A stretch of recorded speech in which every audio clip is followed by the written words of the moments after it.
నమస్తే, నేను మూల Srinivas. Welcome to news 360 special debate. ఇక ఈరోజు మరి కాళేశ్వరం ఏదైతే ప్రాజెక్ట్ ఉందో దానిపైన స్పెషల్ డిబేటు.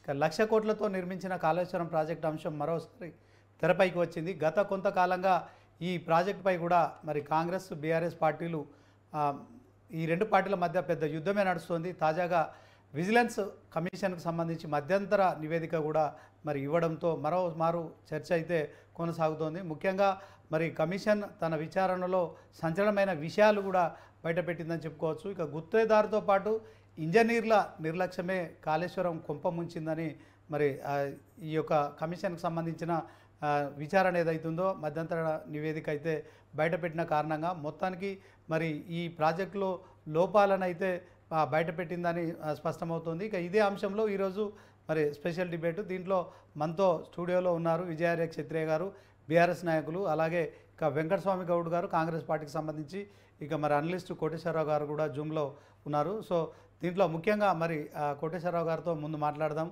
అనలిస్ట్గా మరి ఈ కాళేశ్వరం ప్రాజెక్టుపై కూడా 1,00,000 కోట్లతో నిర్మించిన ప్రాజెక్ట్ ఏదైతుందో మరి గత కొంతకాలంగా మరి 3-4 ఏళ్ల క్రితం ప్రారంభించిన ప్రాజెక్టు 6 ఏళ్ల క్రితం మరి నిర్మాణం కోసం తెలంగాణ ప్రభుత్వం గతంలో బీఆర్ఎస్ ప్రభుత్వం ఏదైతే ప్రతిష్టాత్మకంగా తీసుకొని నిర్మించిందో ఆ ప్రాజెక్టు మరి నిర్మించిన 3 ఏళ్లలో కూడా మరి నీడలు కమ్ముకుంటున్నాయి. ఇదే విషయంలో మరి కోటేశ్వరరావు గారు ఏం చెప్తారో ఒకసారి చూద్దాం. సార్ చెప్పండి, మరొకసారి కాళేశ్వరం ప్రాజెక్టు నాణ్యత విషయంలో మరి మరొక కమిటీ కూడా వేయాలని చెప్పి కూడా పూర్తి స్థాయిలో మరి ఈ ప్రాజెక్టుకు సంబంధించిన విజిలెన్స్ కమిషన్ అయితే సూచించడం జరుగుతోంది. ఇప్పటికే మరి జ్యుడిషియల్ ఎంక్వైరీ కొనసాగుతోంది.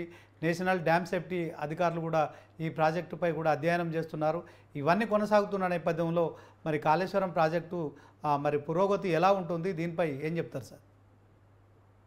ఇప్పుడు వచ్చినటువంటి మధ్యంతర నివేదిక కానీ లేకపోతే సిఫార్సులు కానీ వీటితోటి కాళేశ్వరంలో ఏం జరిగింది, ఎంత మేరకు నష్టం జరిగింది, ఎలా జరిగింది, ఎందుకు జరిగింది అనేటువంటిది దాని గురించి మనం ఒక నిర్ధారణకు రావడం కానీ లేదా ఒక అభిప్రాయాన్ని వెల్లడించడం కానీ కష్టం.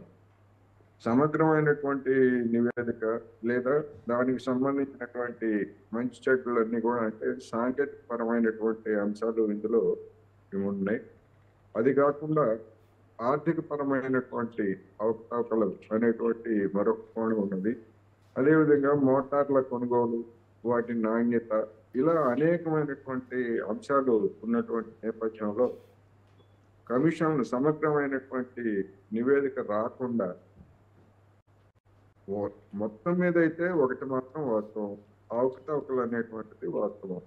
ఆ అవకతవకలు ఎలా జరిగాయి, దానికి బాధ్యులు ఎవరు అనేటువంటి దానికి వచ్చేసరికి ప్రధానంగా మనకి ఏ కమిషన్ నివేదికలైనా అంటే గతంలో జరిగినటువంటి అనేక ఉదంతాలు చూసినప్పుడు అధికార యంత్రాంగం అనేటువంటిది ప్రాథమికంగా బాధ్యురాలుగా తేలుతా ఉంది. ఎందుకు అంటే కాంట్రాక్టర్లు అనేటువంటి వాళ్ళు ప్రైవేట్ వాళ్ళుగా ఉంటారు. వాళ్ళకు అప్పగించినటువంటి పని సక్రమంగా జరిగిందా లేదా అని చూడాల్సినటువంటి బాధ్యత డిపార్ట్మెంటల్ హెడ్స్ది, అదేవిధంగా దానికి సంబంధించి ఎవరైతే బాధ్యతలు అప్పగించారో వాళ్ళది ప్రధానమైనటువంటి బాధ్యత. ఇక రాజకీయ నాయకత్వం అంటారా, రాజకీయ నాయకత్వం అనేటువంటిది మంత్రివర్గం కానీ లేదా అసెంబ్లీలు కానీ లేదా ఇతర చట్టసభలు ఏవైనా కానీ విధానాలను రూపొందించుతాయి తప్ప ఎగ్జిక్యూట్ చేసేటువంటి పవర్ కానీ ఎగ్జిక్యూట్ చేసేటువంటి స్థితిలో కానీ రాజకీయ నాయకత్వం ఉండదు.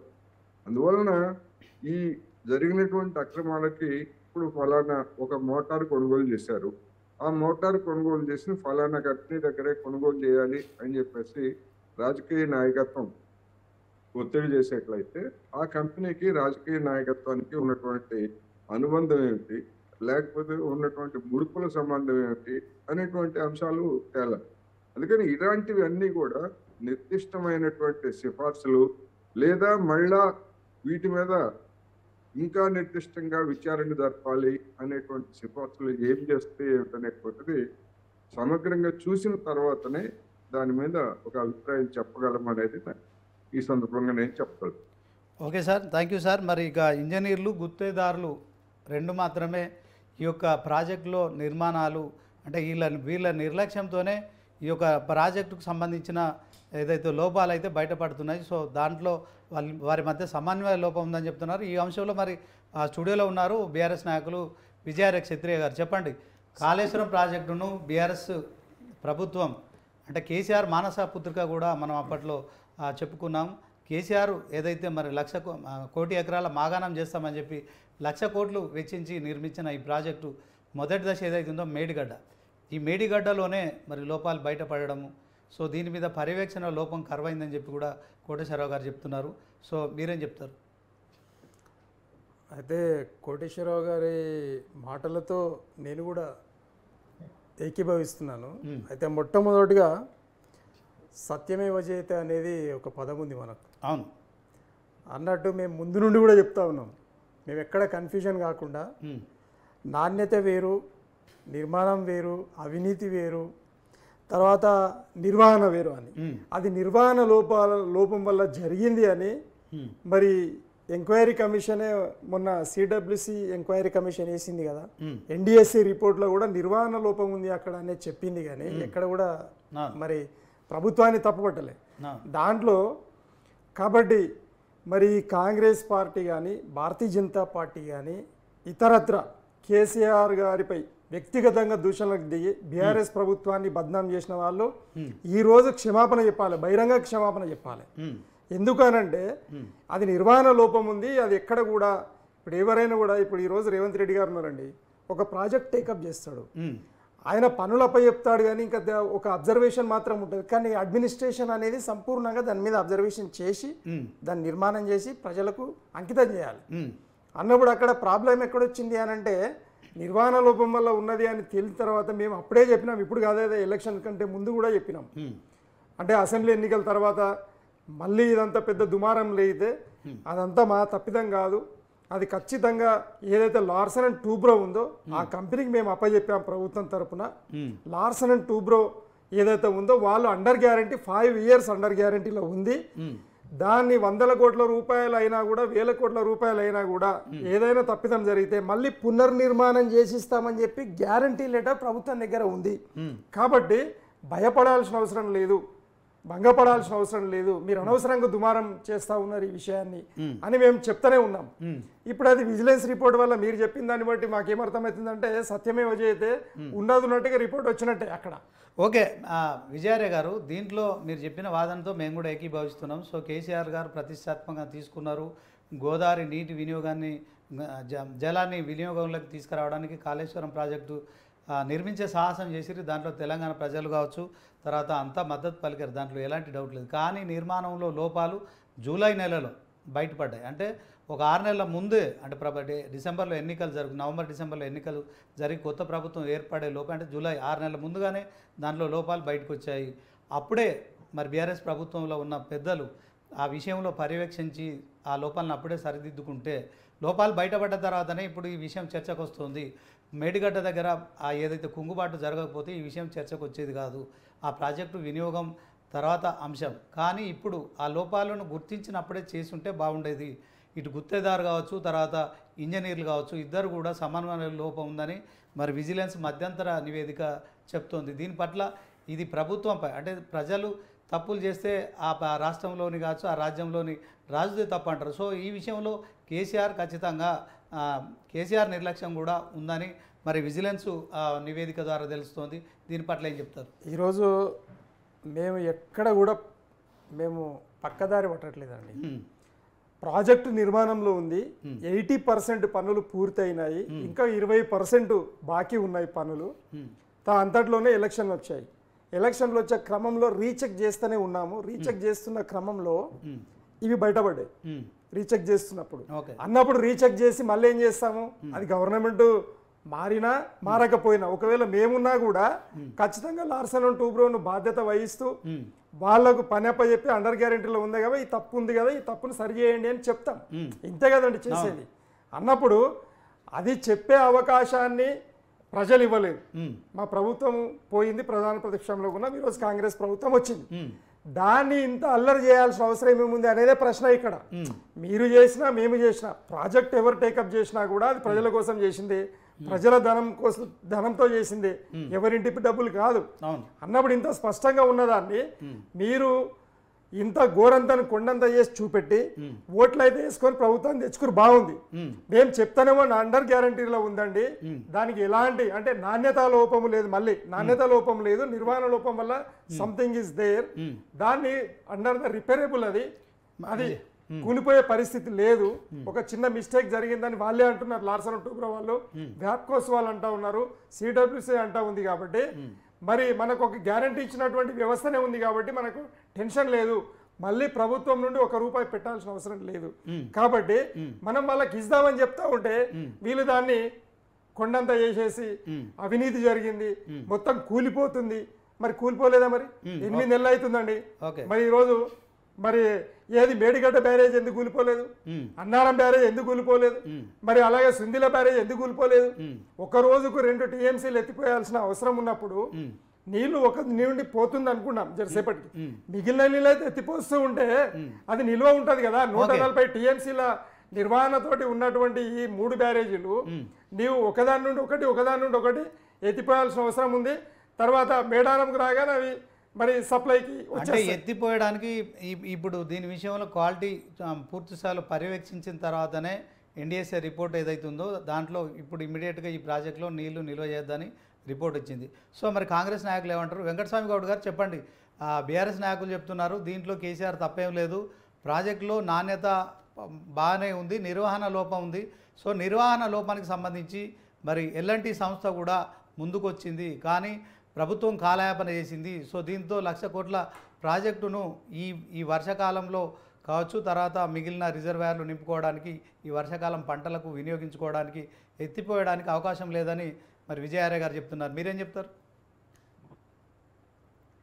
ఇప్పుడు ఏ విధంగా సమర్థించుకోవాలనిపిస్తుందో మరి విజయార్య గారికి, వారి పార్టీకి, వారి విజ్ఞతకే నేను వదిలిపెడుతున్నా. కానీ ఇంత పెద్ద ప్రజా ఉపయోగకరమైనటువంటి ప్రాజెక్టు దాని నిర్మాణం చేసినప్పుడు దానికి సంబంధించినటువంటి సంపూర్ణమైనటువంటి సమగ్రమైనటువంటి జాగ్రత్తలు తీసుకోకపోవడము అనేది పెద్ద నేరం. అదిగా కోటేశ్వర గారు కూడా స్పష్టంగా రాజకీయ నాయకత్వమో లేకపోతే ఎవరిదో తప్పని చెప్పలేమన్నట్టుగా వారు అంటున్నారు. ఏమంటున్నాను, కాళేశ్వరం అనేటువంటి ప్రాజెక్ట్ ను నెత్తిన పెట్టుకొని ప్రపంచం అంతా ఊరేగిండు కేసీఆర్.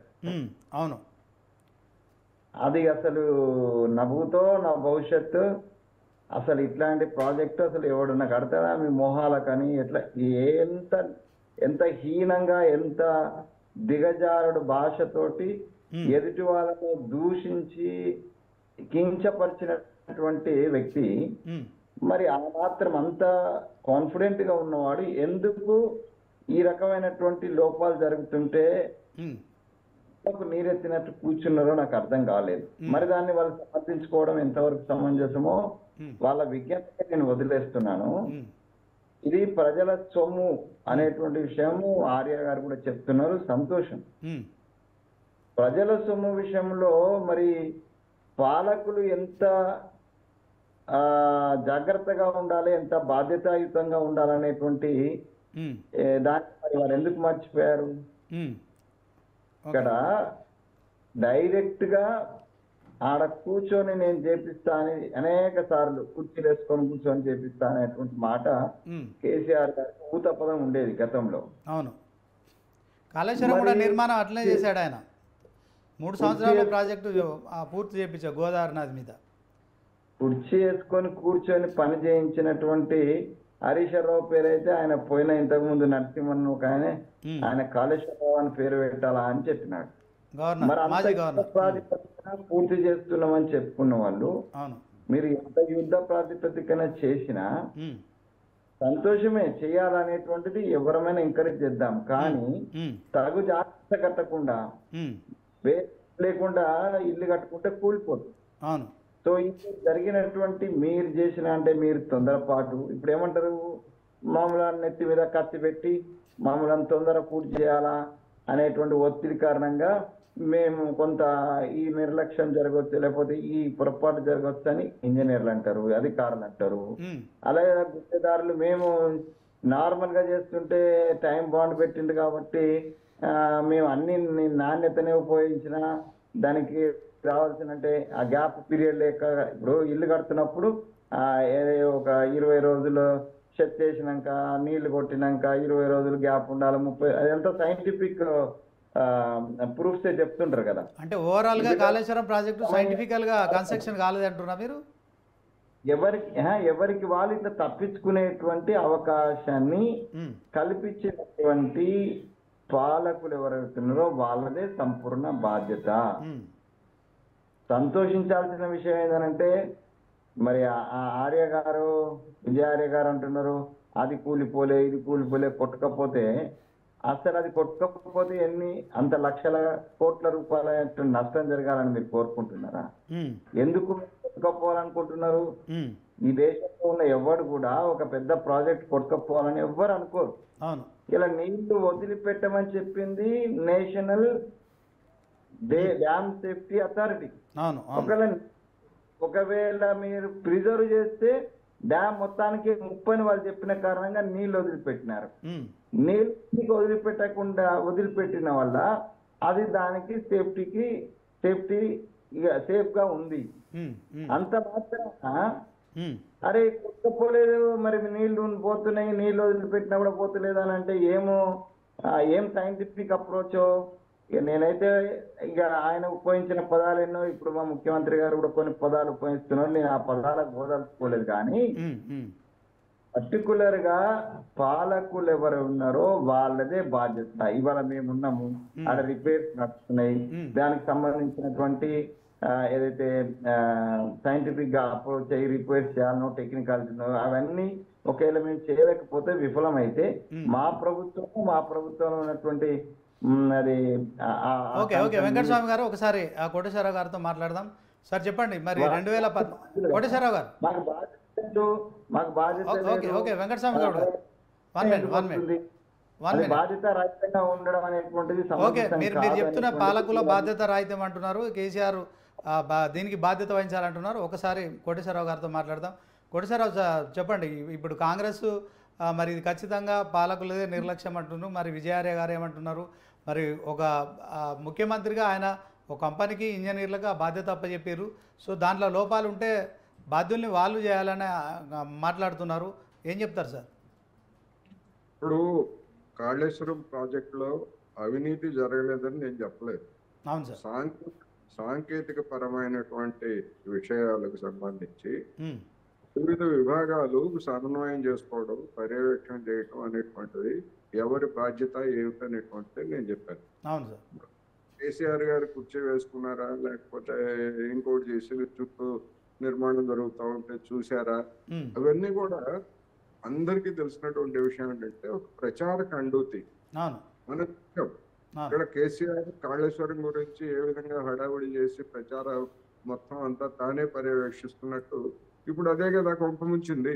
అవును, రాజకీయంగా ఆ విధమైనటువంటి ప్రచార కండూతి పైన వేసుకుంటే ఆ లోపల జరిగినటువంటి లోపాల కారణంగా దానికి కూడా మీరే బాధ్యత అని చెప్పేసి సహజంగా ఎవరైనా అంటారు. అందుకని ఇప్పుడు మన పోలవరం ప్రాజెక్ట్ లో చంద్రబాబు నాయుడు గారికి కూడా జరిగింది అదే. డయాఫ్రమ్ కూలిపోయింది, లేకపోతే ఇంకోటి జరిగినాయి. అందుకని ఇవన్నీ కూడా ఏంటంటే నేను అవినీతి జరగలేదనే మాట నా నోటి నుంచి రాలేదు. అవినీతి జరిగిందా లేదా అనేటువంటిది తీవ్రమైనటువంటి విమర్శలు వచ్చాయి. దాన్ని ఇంకా నిర్ధారించాల్సి ఉన్నది. ఎక్కడ జరిగింది నేను ఉదాహరణ కూడా చెప్పాను. ఒక పంపు కొనాలంటే ఫలానా కంపెనీ నుంచే కొనాలి. ఇప్పుడు వచ్చినటువంటి విమర్శ ఏమిటి? బ్రాండెడ్ పంపులు కాదు, అసెంబ్ల్డ్ పంపులు కొన్నారు అని చెప్పేసేటువంటి విమర్శలు వచ్చాయి. అది నిజమా కాదా? బ్రాండెడ్ పంప్ అయితే ఎంతకు వస్తుంది, లేదా అసెంబ్ల్డ్ పంప్ అయితే ఎంతకు వస్తుంది, మార్కెట్ లో ఎంత ఉంది, వీళ్ళు కొన్నది ఎంత, దానిలో రాజకీయ నాయకత్వానికి ముడుపులు ముట్టాయా, లేకపోతే అధికార యంత్రాంగానికి ముట్టాయా, ఎవరికి ముట్టాయి ఏమిటనేటువంటిది ఇవన్నీ తేలాలి కదా. తేలకుండానే ఒక రాజకీయ పార్టీ చేసినటువంటి విమర్శ మాదిరి ఒక జర్నలిస్ట్ గా, ఒక జర్నలిస్ట్ గా నేను చేయకూడదు, నేను చేయను అట్లా. ఎందుకంటే నిర్దిష్టంగా ఉంటేనే తప్ప, లేకపోతే చీకట్లో బాణ వేసినట్టుగా చేయకూడదు అనేది నా అభిప్రాయం. Okay sir. అందుకని సమగ్రమైనటువంటి విచారణ రావాలి. ఇప్పుడు విజిలెన్స్ కమిషన్ కూడా ఏం చెప్పింది, ఇది ప్రాథమికంగా కొన్ని అనుమానాలు ఉన్నాయి, దాన్ని మరింత సమగ్రంగా విచారణ జరిపించాలని చెప్పింది. అదేం తప్పేం కాదు. దానికి ఏ పద్ధతి అనుసరిస్తుంది ప్రభుత్వం ఏమిటనేటువంటిది ఒకటి. ఉదాహరణకు సుంకిసాల దగ్గర డ్యామేజ్ జరిగింది, సరే అది నిర్మాణ సంస్థ కారణంగానే జరిగింది అనేటువంటి తర్వాత చెప్తున్నారు. మరి నిర్మాణ సంస్థ అటువంటి డ్యామేజ్ జరుగుతూ ఉంటే మరి ముఖ్యమంత్రి రేవంత్ రెడ్డి గారు పర్యవేక్షించాల్సిన బాధ్యత లేదా అని ఎవరైనా అడిగారు అనుకోండి, ఏం చెప్తారు సమాధానం? అందుకని మనం చేసేటువంటి విమర్శ నిర్మాణాత్మకంగా ఉండాలనేది నేను ఈ సందర్భంగా చెప్పదలుచుకున్నా. అలాగని చెప్పేసి కాళేశ్వరం ప్రాజెక్టులో అంతా సక్రమంగా జరిగిందనేటువంటి క్లీన్ చిట్ ఇవ్వడానికి కూడా నేను సిద్ధంగా. ఎందుకంటే జరుగుతా ఉంది, వాస్తవాలు బయటికి రావాలి, వచ్చిన తర్వాత మాత్రమే దాని మీద కామెంట్ చేయాలి అని కూడా నేను చెప్పాను. ఓకే విజయారాయ్ గారు మీరు చెప్పండి సార్. ఒక నిమిషం. మీ కేసీఆర్ చేసిన ప్రచారం అయితే వెంకటస్వామి గౌడ్ గారు చెప్తున్నారు, ఆయన దేశ విదేశాల్లో దీని గురించి చెప్పుకున్నారు. తర్వాత ఈ కాళేశ్వరం ప్రాజెక్టు కారణంగానే బీఆర్ఎస్ ప్రభుత్వం మరి ఆ ప్రచారంతోనే కొంత వెనకబడిపోయింది, ప్రభుత్వం మరి అధికారంలో రాకుండా పోయింది. దీనికి కారణం అయితే పూర్తి స్థాయిలో మీరు చేసిన అడావుడే, కేసీఆర్ చేసిన వ్యవస్థలో ఎక్కడైతే మేడిగడ్డ ఉందో అది కుంగిపోవడం కావచ్చు. అది మరి అప్పుడే ఆ ప్రభుత్వంలో ఉండి గుర్తించి నిర్మాణ సంస్థతో దాని లోపాలు సవరించుకుంటే వాస్తవానికి ఇప్పుడు ఆ అంశం తెర మీదకి వచ్చేది కాదు. కానీ ఈ విషయంలో కేసీఆర్ చేసిన ఏదైతే అడావుడి ఉందో ఆ అడావుడి కారణంగానే ప్రజల్లో కొంత వ్యతిరేకత అయింది. అందుకనే మీకు 2023లో ప్రజలు కొంత ప్రతిపక్షంలో కూర్చోబెట్టారని ఇప్పుడు ప్రచారం జరుగుతోంది. మరి అనలిస్ట్ కోటేశ్వరరావు గారు అదే చెప్తున్నారు, వెంకటస్వామి గౌడ్ గారు కూడా అదే చెప్తున్నారు. ఏం చెప్పాలి? వాళ్ళ అంచనా వాస్తవంగా అది సరి అయినది, 100% సరి అయినది. ఓకే, మేము ప్రభుత్వంలో ఉండగా నేను ఇంతకుముందు కూడా మొదటిసారి చెప్పాను. అవును, అంటే మిస్టేక్స్ను రీచెక్ చేసే క్రమంలో ఇది తేలింది, దీన్ని ఎట్లా రెక్టిఫికేషన్ చేయాలి, మళ్ళీ ఎట్లా దీన్ని పునర్నిర్మాణం చేయాలి, రిపేర్ చేయాలి అనే దాంట్లో ఉన్న సందర్భంలోనే ఎన్నికలు వచ్చాయి. అంటే ఆల్రెడీ మేము దీన్ని గుర్తించిందే, ఇది కాంగ్రెస్ వాళ్ళు గుర్తించింది కాదు, ఇంకోరు గుర్తించింది కాదు. ఎందుకు కాకుండా మీరు అధికారంలోకి వస్తారని ఎక్స్పెక్ట్ చేశారా? ఇప్పుడు ఇన్వెస్టర్ ఎవరు?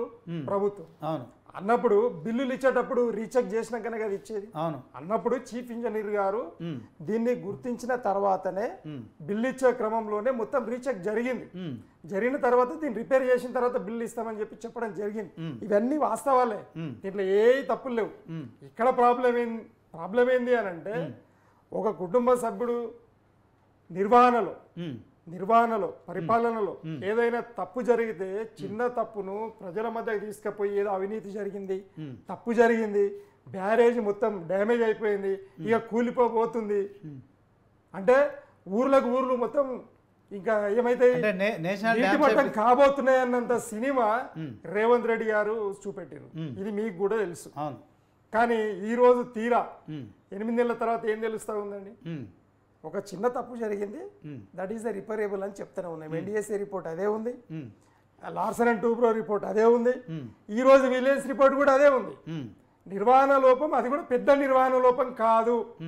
ఒక స్తంభము 7వ బ్లాకులో 19వ నంబర్ స్తంభం మాత్రమే కిందికి ఒరిగింది. వై? బికాస్ కాపర్ డ్యామ్ లో దాన్ని సరి అయిన టైంలో తీయనందుకు వర్షాకాలం అప్పటికే వచ్చేసింది. ఆ కాపర్ డ్యామ్ తీసేస్తే ఆ శకలాలు ఏవైతే ఉన్నాయో దాని కిందికి వెళ్ళిపోయి లేకుండే, అది క్లీన్ ఉంటుండే.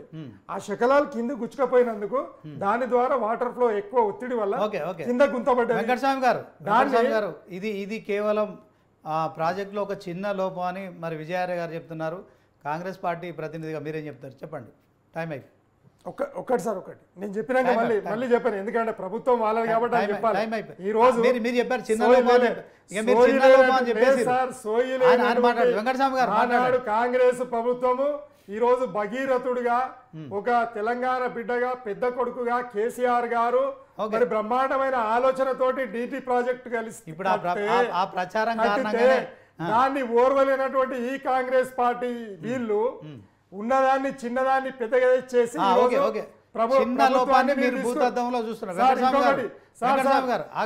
ఏమంటున్నాము, సుంకశాల ఉంది, మా కేటీఆర్ గారు ఏమంటారు అండి, మీరు ఇప్పుడు వేయండి. దానికి ఎవరు ఇప్పుడు లార్సన్ అండ్ టూబ్రోది మీరు కాదు, మేమే ఇచ్చినాం నిర్వహణ లోపం అని. అవునా? విద్యుత్ విషయంలో కూడా మీరు కమిషన్ వేసుకోమన్నా రిటర్నింగ్ వాళ్ళు సార్ కమిషన్లు వేసుకోండి. అవినీతి జరిగితే ఎవరైనా పర్వాలేదు, మీరు వాళ్ళ మీద యాక్షన్ తీసుకోమన్నా. ఓకే సుంకశాల రేవంత్ రెడ్డి గారు చెప్పారు, ఆ కంపెనీకి షోకాజ్ నోట్ ఇచ్చారు, మెగా కంపెనీకి. ఓకే కమిషన్ వేయాలి కదా, కమిషన్ వెంకటస్వామి గారు చెప్పండి, ఫైనల్ గా టైం అయిపోతుంది. దీంట్లో మీకు ఒక లెక్క మాకు ఒక లెక్క అంటే ప్రజల డబ్బండి ఎవరిదైనా కూడా మేము రెడీగా ఉన్నాం. వెంకటస్వామి గారు మేము రెడీగా ఉన్నాం, మీరు బయట పెట్టండి. ఓకే మీరు చెప్పండి వెంకటస్వామి గారు, టైం అయిపోతుంది. ఇప్పుడు తప్పు జరిగిందని ఒప్పుకునే ధైర్యం లేదు, అవినీతి జరిగింది అనేటువంటి దాన్ని ఎవరు ఒప్పుకోరు. చెప్తున్నాం కదా, ముందే చెప్పాం కదా వెంకటస్వామి గారు, ఆయన మాట్లాడినవాడి ఆల్రెడీ నిర్వహణ లోపం ఉందని మా దగ్గర బయటపడ్డది కదా, మీరు బయట పెట్టింది. ఓకే విజయారే గారు మీరు చెప్పండి, చిన్న లోపం అది, దీన్ని భూతద్దంలో చూస్తున్నారు, మమ్మల్ని బదనాం చేస్తున్నారు అని చెప్తున్నారు. కేసీఆర్ మరి సాహసం చేసి కట్టిండు, ఈ ప్రాజెక్టు చిన్న లోపం అంటున్నారు, ఏమంటారు? తొందర చెప్పండి, టైం అయిపోయింది. సార్ ఈ ప్రాజెక్ట్ విషయంలో అడుగడుగున అందరి నిర్లక్ష్యం ఉంది. కేసీఆర్ గారి యొక్క ఆర్భాటంతో పాటు దాని యొక్క నాణ్యత విషయంలో, దానికి ఇచ్చినటువంటి గుత్తేదారుల విషయంలో అనేక అనుమానాలు, ఇప్పుడు కాదు ప్రాజెక్టు నడుస్తున్న సమయంలో కూడా అనేక అనుమానాలను, అనేక ఆరోపణలు మేమే కాదు ప్రజా సంఘాలు వ్యక్తం చేసినాయి, తర్వాత నిపుణులు వ్యక్తం చేసినారు. కాంగ్రెస్ పార్టీని వదిలిపెట్టండి, భారతీయ జనతా పార్టీ కూడా ఇదే ఆరోపణ ఇచ్చినది. సో ఈ ఆరోపణలన్నీ కూడా వేటిని బేఖాతరు చేసుకుంటూ అలా తమ చేతిలో 5-10 ఛానళ్లను పెట్టుకొని ఛానళ్ల నుంచి విపరీతమైనటువంటి ఒక ప్రచారం చేసుకొని తర్వాత అఫెన్స్ అటాక్ చేసుకొని పోయినటువంటి వెంకటస్వామి గారు థ్యాంక్ యూ. సో ఇది మరి కాళేశ్వరం కొంప ముంచింది ఏదైతే ఇష్యూ ఉందో, ఇక మరి ఇటు బీఆర్ఎస్ కాంగ్రెస్ల మధ్య మరొకసారి కూడా మరి చర్చకు తావిస్తున్న అంశం ఏదైతే ఉందో, ఆగండి. సో ఇక ఇది పూర్తిగా మరి కేసీఆర్ ఏదైతే పర్యవేక్షించాల్సిన ప్రాజెక్టును కొంత అలసత్వం ప్రదర్శించారు, దాని కారణంగానే ఇక నిర్మాణ సంస్థ కావచ్చు, అలాగే ఇంజనీర్ల మధ్య సమన్వయ లోపంతో లోపాలు బయటపడ్డ లోపాలను సరి చేయాల్సిన సమయంలో చేయకుండా ఉండడంతో ఇప్పుడు ఆ ప్రాజెక్టు పూర్తిగా నిర్వీర్యం అయిపోయిందనే ఎన్డీఏసీ చెప్తున్న నేపథ్యంలో మరి మరొకసారి కాంగ్రెస్ బీఆర్ఎస్ మధ్య కూడా ఇది రాజకీయ అంశంగా మారుతోంది. దీంట్లో విజిలెన్స్ మధ్యంతర ఉత్తర్వులు కూడా వెలువడడంతో మరొకసారి చర్చకు తావిచ్చింది. ఇది వాటి స్పెషల్ డిబేట్. చూస్తూనే ఉండండి న్యూస్ 360, నిజం ఆలోచన మారుస్తుంది.